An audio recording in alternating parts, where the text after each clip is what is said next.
This is the Mahabharata podcast, episode 10, 5 Men, 1 Woman. Last episode, we left our heroes, the Pandavas, living in obscurity in a Brahmin's hut, disguised as Brahmins themselves, studying the Vedas and begging their food. Meanwhile, back in Hastinapur, their blind uncle, King Drupada, and his wicked son Duryodhana were resting easy in the belief that the Pandavas had died in the house fire in Varanavata. Only the king's younger brother, Vidur, had any knowledge of their escape, and he kept that knowledge to himself. It seems like the boys were in hiding for quite some time, but it is unclear exactly how long this period lasted. All we know is that they settled down to a routine of begging food each day and sharing their gains equally. They would each deliver whatever they had been given to their mother, who habitually told them to share it among themselves. Half would be given to Bhima, and the remainder divided up among the rest of the Pandavas equally. One morning, while the boys were all out, Kunti overheard a conversation in another room by her host family. They were arguing about who should carry out a very unpleasant task. The father insisted that he should be the one to go, but his wife objected, saying that he would leave her a widow with orphans, and so she should go instead. His teenage daughter then spoke up, saying she was the most dispensable member of the family, since it was inevitable that she would leave the family anyway. Finally, their young son volunteered to go, offering to use a stick to kill the malefactor and save his family. At the boy's words, Kunti had a suspicion that her hosts needed protection. Kunti and her sons were all really of the Kshatriya caste, and were only in the disguise of Brahmins. For a Kshatriya, protecting the weak is their first duty, so Kunti interrupted the family's debate. She said, whatever the problem, let one of her sons volunteer for the service. Their Brahmin host loudly objected. He explained that the village was being oppressed by a Rakshasa named Baka, who demanded food and the life of one villager as a tribute each month. Each family in the village was taking turns in carrying out this tribute, and this time the job had fallen on them. He said that a host should never put his guests in any kind of danger, especially if they were Brahmins, as he thought the Pandavas were. Kunti pointed out that she had 5 sons, while her host only had 1, so she could spare a son more than he could. She informed Bhima of what she had in mind, and Bhima readily agreed. When Yudhishthira got back, he was a little bent out of shape that his mother had made a decision about the family without first consulting him. But he was quickly persuaded that since their dharma as Kshatriyas was to protect the weak, Bhima should indeed take on this task.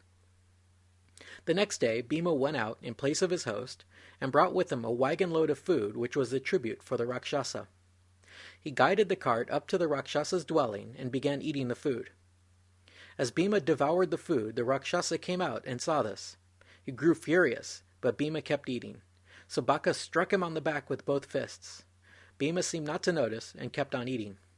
Then the ogre uprooted a tree and swung it at Bhima. By this point, Bhima had eaten all the food, and he turned and grappled the tree with one hand, tearing it from the ogre's grip.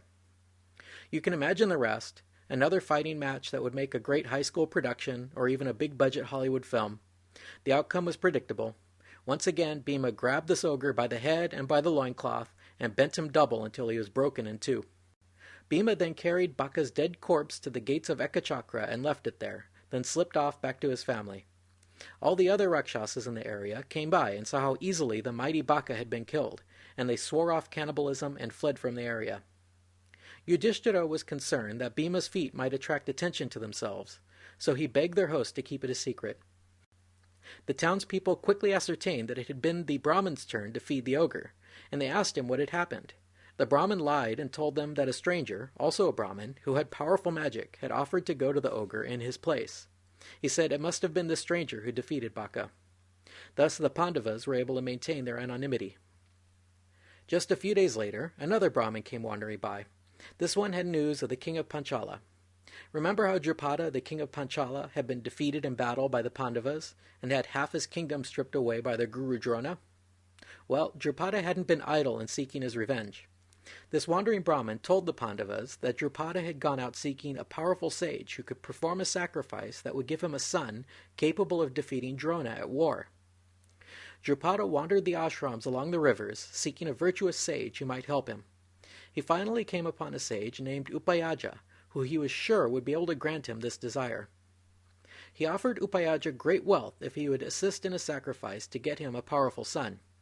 Upayaja was not interested in wealth, however, and did not want to help. Upayaja then mentioned that he had an older brother named Yaja, who was also a capable wizard. Upayaja said he had noticed his brother was none too particular, that he had seen his brother pick up fruit off the ground and eat it, without first investigating whether the fruit was impure or soiled. Upayaja also recalled that his older brother never hesitated to eat the leftovers of other people's food. Upayaja figured that if his brother was so unconcerned with his purity, he just might be willing to perform this kind of sacrifice for pay. King Drupada then funded an elaborate sacrifice to be performed, with Yaja as a supervising priest. When everything was all put together, the fire lit and the oblations readied, Yaja called on Drupada's wife, saying, "Present yourself. Now is the time to take the oblation. Prepare to have your children." Drupada's queen objected, saying, "Wait a few minutes. I need to get ready." The sacrifice was at the critical moment, however, and there was nothing to be done. So Yaja threw the oblations into the fire, and out of the fire came, fully grown, a handsome boy named Drishtadyumna, who was destined to be Drona's bane. The fire did not die down, however. There was to be another child. This one was a girl, a beautiful princess named Krishna because of her dark complexion, who would have as much of a role in the death of Drona as her brother. At this point, if you're keeping track, we already have two characters named Krishna, and we haven't even met the real Krishna yet. The first Krishna is Krishna Dvaipayana Vyasa, whom we call Vyasa. The second is Drupada's daughter. Both are named Krishna because they are both dark of complexion. To preserve the name Krishna for the most famous person of that name, we'll call Drupada's daughter by her more famous name, Draupadi, which basically means Drupada's daughter. King Drupada took in his son and immediately set him to work learning all the skills of warfare. As for Draupadi, it was time to set up a Swayamvara so she could pick her husband. When the Pandavas heard this story from the passing Brahmin, they all got excited at once. Their mother, Kunti, shared their restlessness, saying that life in this village no longer had any appeal, and it seemed like a good time to get moving, and perhaps Panchala would be a nice place to visit. The 5 Pandavas all agreed, and so they decided to leave for Panchala. Almost as soon as they had reached this decision, the sage Vyasa showed up. He too had heard of the happenings in Panchala, and happened to also know about Draupadi's past incarnation. He explained to the boys that she had been a maiden in her prior life who had trouble finding a husband. She had prayed to Shiva, and when he came to her presence, she repeated her request 5 times. Shiva replied, "Fine, you shall have 5 husbands." She protested that she really only wanted 1, but Shiva told her it was too late. In her next life, she would be given 5 great and virtuous husbands. Vyasa then encouraged the Pandavas to head for Panchala and Draupadi Swayamvara and to win her for themselves as their bride. Meanwhile, in Panchala, King Drupada was busy planning his daughter's Swayamvara. It is unclear what he knew of the Pandavas' adventure in the House of Wax, but he somehow knew that Arjuna was still around, and he planned a challenge so difficult that he knew only Arjuna would be able to overcome it. While our storyteller seems to deliberately avoid broaching the issue, it is hard not to think that we have here a case of 2 natural allies seeking each other out. The Pandavas, in hiding after an assassination attempt and effectively banished from their own kingdom, are seeking out the king that has the biggest grudge against the Kuru nation, King Drupada. Drupada, for his part, is clearly angling to have his daughter ally herself with the Pandavas. No one ever broaches the subject of alliances in the story, but this seems very much like the French kings harboring the last Stuart claimants to the throne of England. Such an alliance would be a perfect cover for some future invasion of his aggressive neighbor to the north. Getting back to our heroes, they left the village of Ekachakra, still disguised as Brahmins, and made their way towards Panchala and Draupadi Swayamvara. They must have been anxious to get there in time, because they traveled by day and by night. Along the way, however, as they forded the Ganges, they encountered a Gandharva at play with his women in the river. The Gandharva was pretty annoyed that he had been disturbed during the night. He declared that the night was reserved for supernatural creatures, and that humans should all stay indoors. While Rakshasas seemed to be Bhima's responsibility, Gandharvas were dealt with by Arjuna. So Arjuna squared off with this Gandharva, and they had a brief battle. Ultimately, Arjuna produced his Brahma's head weapon and used it to roast the Gandharva's chariot. The chariot was reduced to ashes, and the Gandharva ridiculously fell on his face. Impressed and humiliated, the Gandharva surrendered and offered the Pandavas a team of celestial horses. He also suggested that they get themselves a priest. He pointed out that any warrior who hoped to be successful should have a skilled priest at hand for advice and for sacrifices. The Gandharva illustrated his point with a story about an ancestor of the Pandavas, a king named Samvarana. This king had fallen in love with the daughter of the sun god. She was unattainable until King Samvarana enlisted the help of a powerful priest named Vasishta. According to the genealogies, this episode occurred when the Bharatas were still in exile, and it was King Samvarana's son, Kuru, who, with the advice of Vasishta, was able to reconquer his ancestral lands. The Gandharvan storyteller then went into a much longer digression about Vasishta and his feud with Vishvamitra.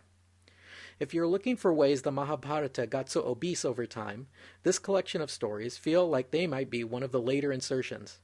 Remember, Vasishta is the guy with the great cow who cursed Dyaus, who ended up born as Bhishma.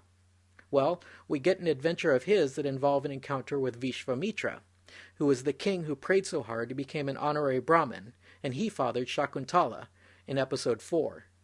Further into these stories, we find out that Vasishta had a grandson named Parasara, who is presumably the same Parasara who fathered Vyasa on Satyavati. Thus, the stories can be justified because they involve the ancestors of our heroes. Remember, Shakuntala is King Bharata's mother, and Parasara is Vyasa's father. The stories do include a rather amusing scene in which Vasishta's cow shits out an army of barbarian warriors, but it's all rather difficult to follow, sordid, and complicated, so unless you're compiling a genealogy for some of the characters, I think it only confuses things. I'll leave this one for the unabridged version and move on. At the end of the storytelling session, Arjuna asked the Gandharva if he had a particular priest to recommend. The Gandharva suggested that they look up Dhamya, who was on the way to Panchala. The Pandavas then made to move on, leaving their celestial horses in the care of the Gandharva and also making a gift of the Brahma-head weapon to him. As they approached Panchala, the Pandavas stopped by Dhamya's ashram and asked him to be their spiritual preceptor. Dhamya agreed, and they all felt like they were as good as crowned and married as long as they had this great Brahmin as their advisor. Now, with their priest in tow, they approached the capital of Drupada's kingdom. As they neared the city, they were joined by large numbers of Brahmins, all flocking to the city to enjoy the handouts and the spectacle of the royal Swayamvara. The Brahmins all remarked on Arjun's build and looks, and suggested that perhaps the princess might choose him for a husband. As I mentioned before, King Drupada also had the notion of ensnaring Arjun for his daughter, so he set up a challenge as part of the Swayamvara. First, he laid out an enormous bow, which only an immensely strong hero would be able to string. Secondly, he set up a mechanical target on a high spot, with moving parts and a small orifice, through which the target was to be hit. The entertainments went on for 2 weeks, while all the rishis and princes of India came pouring into the city to witness and participate in the great challenge. The king had erected many palaces to house his guests, and a large arena where he would hold the final ceremony. Finally, on the 16th day of the event, the priests held a sacrifice, and then the princess was brought out, led by her brother Drishtadyumna, carrying a garland of flowers. Whoever was able to string the bow and strike the target would win the garland and become Draupadi's husband. Then, all the princes gathered there were introduced. I will spare you all the names of these kings and princes, but the Mahabharata does not. Nearly 100 are named, including Duryodhana and his brothers, his uncle Shakuni, Karna, and none other than Krishna, Vasudeva, and his brother Balaram. This is the first mention of Krishna in the Mahabharata. Here he is, attending the pageant like any other prince, and no background is ever given. The story just assumes that we know all about Krishna already, and so he only appears when he has something to do with the Pandavas, who are the heroes of this story. I will not leave you empty-handed, however. In the next episode, I'll fill you in on how Krishna was born and try to get you caught up to this point in Krishna's career. Krishna is a critically important character in this story. Indeed, he is so important that he has his own book called the Bhagavata Purana, or Srimad Bhagavata, which I will refer to in the coming episodes to get you the story of Krishna's birth and rise to worldly power. For us Westerners, it is often hard to accept the fact that this peripheral character also happens to be the Lord of the universe. He is mostly just another human being in the story, with loves and passions, but every once in a while it is pointed out that he is also God incarnate, and occasionally he proves it. So there's no use in trying to second-guess this story, thinking that maybe there was a historical figure named Krishna, and he was just a regular guy, but at some point he managed to become a cult leader. There just isn't any getting around it. Krishna is the embodiment of all that is, was, and will ever be, and that's that. Getting back to the tournament, even the gods made an appearance, including Yama and Shiva and the elementals. As the crowd was milling around looking for seats, Krishna spotted the twins, Nakula and Sahadev, and then pointed out to his brother Balaram that the Pandavas were attending the event, disguised as Brahmins. Recall that Krishna was a cousin to the Pandavas, since his father Vasudeva's sister was Kunti, so presumably they had met before. The contest had begun, and all the princes were deeply desirous of winning Draupadi's hand. Prince and king alike attempted to string the massive bow, and each failed, being thrown to the ground by the bow's recoil. Duryodhana and all his brothers each made the attempt and failed. Following them, Karna took up the bow. He was able to string the bow quite easily. The crowd went silent, and everyone held their breath. As Karna took up the first of the 5 arrows and took aim, Draupadi called out, "I will not marry the son of a Sutta." With a disdainful laugh, Karna threw down the bow and stalked out of the stadium. Following Karna's embarrassment, the last of the nobility tried and failed to string the bow. When no more princes were left who dared to make the attempt, Arjun presented himself from among the Brahmins. The crowd was disconcerted. Many thought it improper and even disgraceful for a Brahmin to try for this prize, especially since they assumed a Brahmin who lived on roots and offerings would only fail and embarrass his entire caste. But no one stopped Arjuna as he circumambulated the bow and then picked it up. Everyone gasped as he effortlessly strung the bow. He then notched all 5 arrows at once and fired them all through the moving aperture and struck the target. The target was completely detached from its mount and fell to the ground. The crowd went into an uproar, and even the gods in the heavens gave a cheer for Arjun and rained down flower petals. It was just at that moment that King Drupada recognized Arjuna, and he was delighted to know that his plan had worked. Draupadi then approached Arjun with a white robe and a garland of flowers, which he placed over his shoulders. Arjun was then saluted by all the Brahmins. Yudhishthira, sensing trouble, quietly slipped out along with the rest of his brothers. Arjun also departed with his new fiancée. The assembled princes and warriors were not so happy, however. They felt cheated that the most eligible princess in the world had been handed over to a lowly priest, and they started to riot, specifically targeting King Drupada. The king ran to the Brahmins for protection, since a Kshatriya would never dare harm a Brahmin. Hearing the commotion, Arjun and his brothers all re-entered the arena and ran to protect the king and the Brahmins from the attackers. A huge melee broke out, convincing Krishna and his brother that these indeed were the Pandavas, and that they had survived the house fire in Varanavata. Karna still hadn't recognized Arjuna, but he rushed forward to attack him. The Kshatriyas reasoned that while it was still bad to kill a helpless Brahmin, if the Brahmin wants to engage in a fight, well, that's another matter. So the kings and princes all pressed the attack against the Pandavas. Duryodhana and his brothers had no such scruples, and they skirmished gleefully with the rest of the assembled Brahmins. Karna rushed forward to attack Arjuna, but was stopped in his tracks by a blast of arrows from the massive bow Arjuna had just won. His armor was unpierced, but the impact blew the wind out of him, and Karna was temporarily laid low. After recovering, he took a more cautious approach to his enemy, and the two showered each other with arrows. Impressed, he asked Arjun what kind of Brahmin could be so skilled at weapons. Arjun replied that he was a master of Brahman, and thus he possessed supernatural abilities at arms. The other Kshatriyas were coming to the same conclusion. They could not believe that a handful of ordinary Brahmins would be able to hold them all at bay, so they reasoned that their opponents must be supernatural creatures of some sort and began to retreat. Finally, Krishna himself stepped in and called out to the Kshatriyas, arguing that Draupadi had been won fair and square, that they had no justification for this dispute. Having been checked by their opponents, the kings and princes were inclined to agree, and they backed away from the battle. Kunti, meanwhile, had not attended the event, and was sitting at the guest house, worrying about her sons. Just then, Arjuna called in from the street that he had just acquired a wonderful donation. Kunti, out of habit, called back, "Be sure to share it with your brothers." Only then did she look out and see that what Arjun had brought her was his bride. Thus, driven by fate, Kunti had ordered her sons to share Draupadi amongst them. As the 5 brothers congregated, Arjuna presented Draupadi to his eldest brother, saying, "According to Dharma, it is the eldest brother who should marry first. Therefore, I present you the bride I have won." Yudhishthira, looking around at his brothers, could tell that they were all equally in love with this heavenly beauty, and he knew that to take her for himself would only cause division among them. And so, considering Kunti's accidental phrasing, he read the workings of fate and determined that the best option for them would to have them all marry her.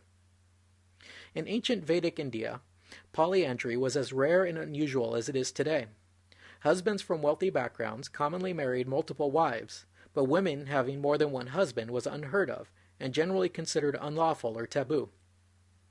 Thus, having one wife for all 5 of the Pandavas was exceedingly exceptional and had to be explained in a number of ways. First, there was a past life incident in which Draupadi asked for her husband 5 times and was granted 5 husbands for her next life. Secondly, we learned that Kunti never spoke a lie, and so, when she instructed her sons to share their winnings equally, it had to be carried out just as she said. Finally, Yudhishthira knew almost instinctively the importance of maintaining cohesion among his brothers. While I might think that sharing a common woman would be a huge cause for discord, Yudhishthira came to the opposite conclusion. He is, after all, the son of Dharma, so we can only assume it was the best decision. It was certainly fateful, if nothing else. Shortly after this decision was reached, Krishna Vasudeva, the Krishna, showed up at their doorstep, along with his brother Balaram. This is the first recorded meeting of the Pandavas with their cousin Krishna. The Pandavas were surprised that they had been discovered, but apparently only Krishna had seen through their disguise. After greeting their mother, his aunt, Krishna soon departed. The Pandavas were to have one more visitor that day. This one was Draupadi's brother, Drupada, and he came secretly to find out what he could about the man who had just won his sister so triumphantly. After spying on their comings and goings for a while, Drupada slipped back into the palace, where his father was waiting fretfully for news of these strangers who had taken his daughter away. Drustadyumna's report back to his father was the picture of a close and modest family. The original is provided lovingly as a poem, and my guess is it was probably put to song. He described how, after formally presenting Draupadi to their mother, the brothers set out again to beg alms, while Draupadi remained with her mother-in-law. When the brothers returned, they handed in all the offerings to their mother. The mother then directed Draupadi to make the appropriate offerings to the gods and ancestors, and then divide up the food among them, giving the largest share to Bhima. Everyone ate up the food that had been prepared by Draupadi, and then Nakula laid out some fresh grass as bedding, and they all lay down to sleep. The 5 brothers all slept next to each other, with their mother laying at their heads and Draupadi sleeping at their feet. Drustadyumna noted that their conversation was all about the day's battle, tactics, and strategies. This information was taken as a good sign by King Drupada. He felt that while the family was clearly of modest means, that they must be of good warrior stock. He was still uncertain whether his future sons-in-laws were indeed the Pandavas, however. The next day, the king sent an emissary out to invite these mysterious in-laws to visit him at his palace. Wanting more assurance that these were indeed well-born Kshatriyas, Drupada ordered an exhibition be arranged of precious items from each class of people. He laid out finely wrought farm tools and intricately woven ropes which would interest a person of the peasant class, and in another display he placed fine clothes and trade items which might interest a merchant. He also laid out fine weapons and chariots to introduce a warrior, and finally he displayed holy books and religious implements that might draw the attention of a priest. When the 5 brothers arrived at the palace, they were received regally, and they quite naturally took up their positions of honor, allowing themselves to be seated in golden thrones and served rich foods. When the feast was over, they were all immediately drawn to admire the weapons and chariots that Drupada had put on display. Watching this behavior in his guests, King Drupada was emboldened to ask them if they were indeed the Pandavas who had won his daughter's hand. Yudhishthira assured the king that they were indeed them. He then filled the king in on the failed assassination attempt and their adventures in exile. King Drupada cursed King Dhritarashtra and promised Yudhishthira that he would do all in his power to help restore the princes to their inheritance. He ordered the Pandavas to be moved out of their hut and to live with him in the palace. Drupada then gathered the Pandava family together and said, "Let us hold the wedding today. Let my daughter be married to the hero Arjuna." Yudhishthira responded, "Then I too must take up my wife today." The king replied, "Then you may marry my daughter instead, or sign her to whichever brother you like." Yudhishthira then broached the idea that they had come up with, of all 5 brothers marrying her collectively. He explained how they came to this conclusion because of his mother's fateful gaffe. Imagine Drupada's chagrin to hear what these foreign boys were planning to do to his daughter. It would be interesting to hear what Draupadi thought of the whole thing, but she had been taken off to the women's quarters after the feast, and no one asked her opinion. Never fear, we'll hear from Draupadi in a big way later on, but at this point she's just an obedient princess, carrying out whatever plan her male relatives decide for her. Yudhishthira laid out his arguments, saying his mother never lies, that the five brothers are committed to sharing all their treasures equally, and finally saying that it must be okay because he said it's okay. He is, after all, the son of Dharma. Drupada wasn't convinced. He was surprised that someone so well-versed in Dharma as Yudhishthira could suggest such an abomination. He admitted that Dharma is not easily interpreted, but polyandry was simply unheard of. Clearly not wanting to renege on his deal, and not wanting to throw away this valuable alliance, Drupada decided to defer his decision to his son. As they were conferring, the sage Vyasa made an appearance.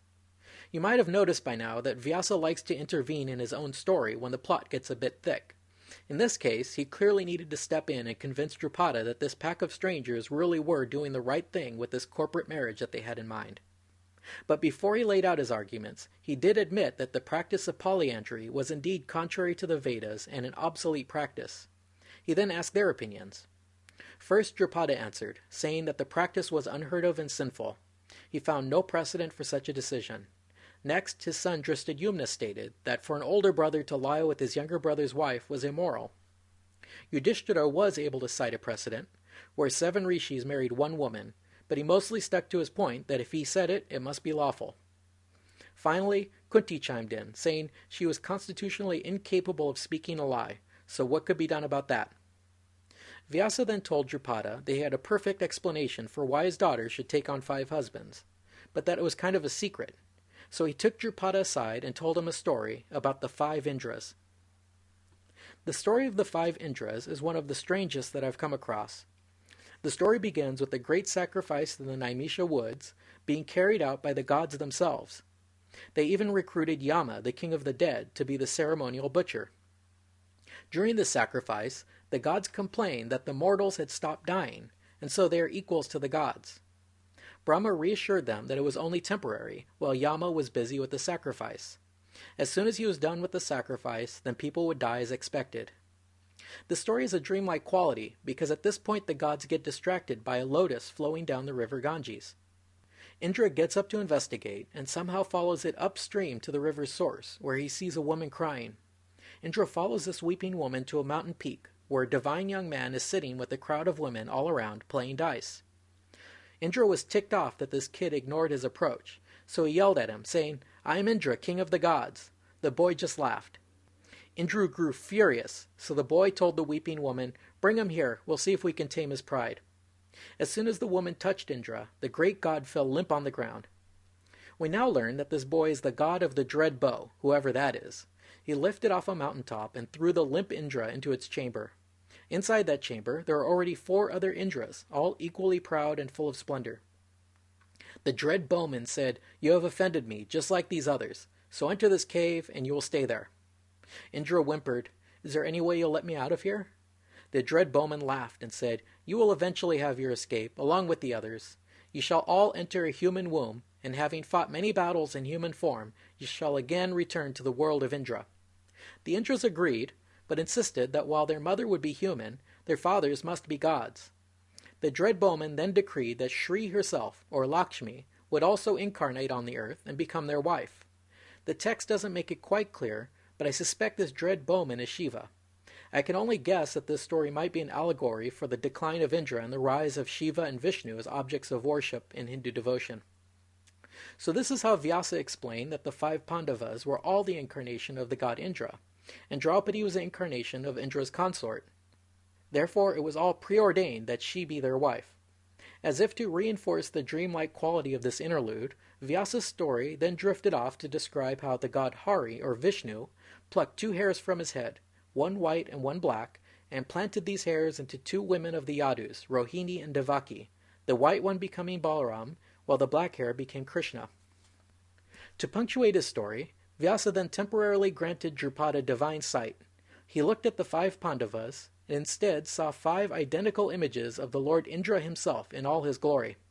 Finally, like a good lawyer digging up any case, however inconsistent, to support his claim, Vyasa rehashed the story about the maiden who begged Shiva for a husband 5 times. That was enough for King Drupada. He was convinced. Arrangements were made to hold the wedding the next day. One of the things I find endearing about the Mahabharata is the way it goes to such pains to give you everyone's point of view on a subject.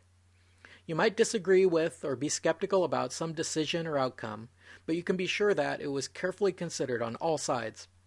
It also makes it even more interesting when some question you might have goes unanswered, such as Draupadi's opinion on the whole matter of having 5 husbands.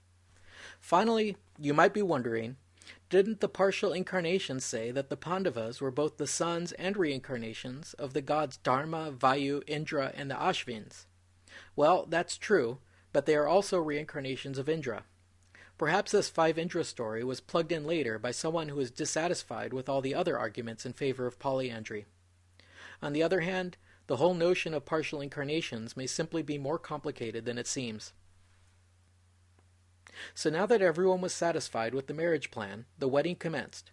The Pandava house priest, Damya, performed the rituals and lit the fire. Each brother, starting with Yudhishthira, was married one day after the other. Miraculously, Draupadi's virginity was restored in time for each wedding. Krishna Vasudeva sent in his congratulations, along with a vast amount of treasure as a wedding gift. The Pandavas clearly had a new ally in their divine cousin of the Yadus. Now that we have seen our heroes happily married off, and allied with the powerful king of Panchala, and friends with their even more powerful cousin Krishna, I would like to give them some time off. Word is quickly spreading of their comeback, and soon they will need to return to Hastinapur to claim at least some of their birthright. In the meantime, let's allow them to enjoy their honeymoon, and instead we'll get ourselves caught up with Krishna's affairs. In the next episode, we'll jump back in time and see how Krishna and his brother were born as princes in Mathura, but raised as simple cowherds in the countryside. We'll find out what it's like to give birth to the Lord of the Universe, and how do you discipline God when it turns out he's a little brat. Thanks for listening.